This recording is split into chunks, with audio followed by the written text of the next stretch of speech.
से भारतीय वायुसेना के विमान से आज दोपहर भारतीय दूतावास के अधिकारियों सहित 140 लोगों की वतन वापसी हो गई है। वायुसेना के C-17 ग्लोबमास्टर विमान को दूतावास में काम करने वालों को लाने के लिए काबुल भेजा गया था। कर्मचारियों को कल देर शाम ही हवाई अड्डे के सुरक्षित इलाकों में सुरक्षित पहुंचा दिया गया था। अफगानिस्तान के हालात पर भारत की नजर है और वहां फंसे बाकी लोगों को भी निकालने की कोशिशें जारी हैं। हालांकि इस बीच खबर यह भी आई है कि एक दिन पहले भारतीय दूतावास के कर्मचारियों के साथ तालिबान के लड़ाकों ने बदसलूकी की थी।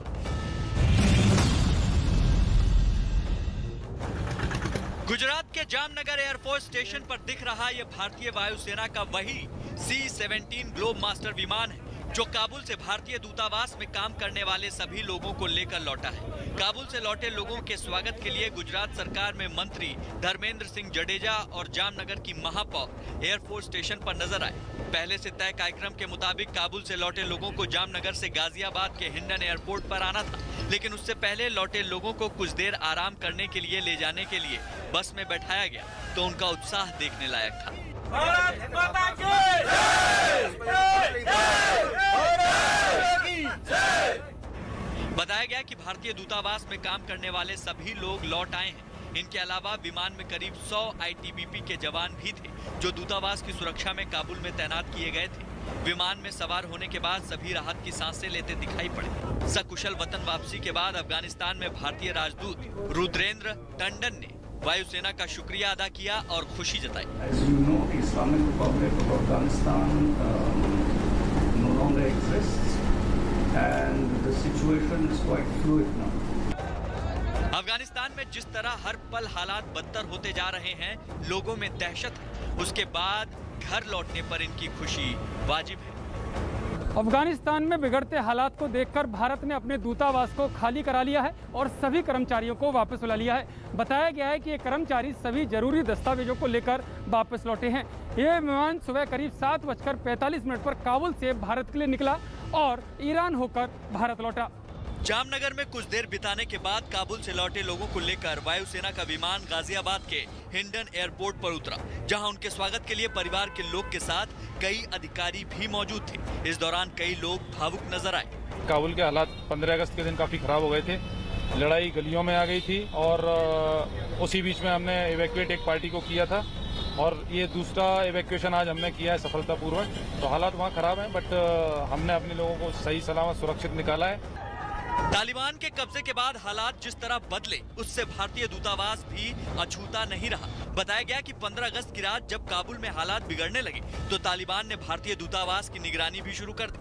नौबत यहां तक आ गई कि तालिबान के लड़ाके हाई सिक्योरिटी ग्रीन जोन में पहुंच गए। एक दिन पहले जब वायुसेना के पहले विमान से 45 भारतीय वतन वापसी के लिए दूतावास से निकले तो तालिबान ने उन्हें रास्ते में रोक लिया। बताया गया कि इस दौरान भारतीय कर्मचारियों के कुछ निजी सामान तालिबान के लड़ाकों ने छीन लिए। यही नहीं, एयरपोर्ट जाने की कोशिश कर रहे अफगानी नागरिकों की भीड़ के बीच भारतीय कर्मचारियों को निकालना मुश्किल हो गया। अब अटकलें लगाई जा रही हैं कि अमेरिकी विदेश मंत्री एंटनी ब्लिंकन से भारत के विदेश मंत्री S जयशंकर की देर रात जो बात हुई, उसी के बाद भारतीय दूतावास के कर्मचारियों के लौटने की राह आसान हुई। भारतीय दूतावास में काम करने वाले तो लौट आए, लेकिन अफगानिस्तान में अभी भी कई लोग फंसे हैं जिनकी नजर मदद के लिए भारत सरकार पर टिकी है। ऐसे लोगों में हिंदुओं के साथ ही सिख समुदाय के लोग भी अच्छी खासी तादाद में हैं। एक दिन पहले काबुल के ही एक गुरुद्वारे में करीब 300 हिंदुस्तानियों के फंसे होने की खबर आई थी। बताया गया कि एक दिन पहले यहाँ तालिबान के कुछ लड़ाके पहुंचे थे और उन्होंने सुरक्षा का भरोसा दिया था। हालांकि जाते जाते इन लड़ाकों ने गुरुद्वारे के कंप्यूटर, सुरक्षा के लिए रखे हथियार और उनकी गाड़ियां ले ली। इन फंसे लोगों ने अब उन्हें सुरक्षित बाहर निकालने के लिए वीडियो संदेश के जरिए एक अपील जारी की है। अफगानिस्तान की सारी संगत वालों बेनती है जो कि इत्थे 285 सिख हिंदू साडे वीर भरा असी गुरुद्वारे के अंदर हाँ। तुसीं भली बात जानते हो कि 3-4 दिन तो तालिबान काबुल आ गए हैं ते बाहर हालात बहुत नाजुक हैं। साडे कोल आए भी सन उन्हीं ते हालात बहुत खराब हैं। असीं ये बेनती करते हैं कि सानू जितना जल्दी हो सके यूनाइटेड सिख ऑर्गेनाइजेशन ते USA कनाडा सिखां नूं बेनती है कि सानू इधरों कनाडा या अमेरिका कढ़िया जाए। काबुल में अफरा तफरी का आलम है। तालिबान के कब्जे के बाद हजारों लोग एयरपोर्ट पर देखे गए। सभी जान जोखिम में डालकर देश छोड़ने को आतुर दिखे।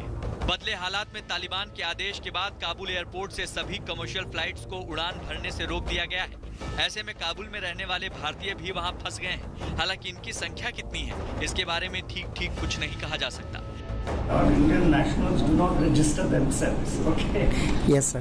Though we keep sending out advisories that, especially in countries like Afghanistan where political situations can change, it is important that Indian citizens register themselves with the Indian embassies.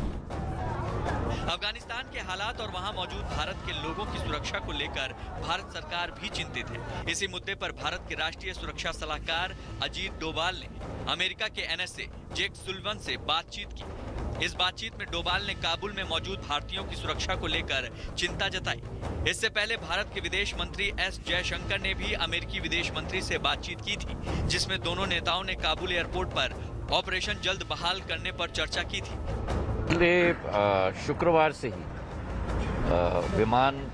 विमानों को भेजा था, वहाँ से हमारे नागरिकों को और बाकी लोगों को भी वापस घर सुरक्षित लाने के लिए। रविवार तक हमारी विमानें वहाँ चल रही थी। सोमवार यानी कल अफगानिस्तान एयर स्पेस नोटैम के आधार पर, नोटैम होता है नोटिस टू एयरमैन, नोटैम के आधार पर बंद किया गया।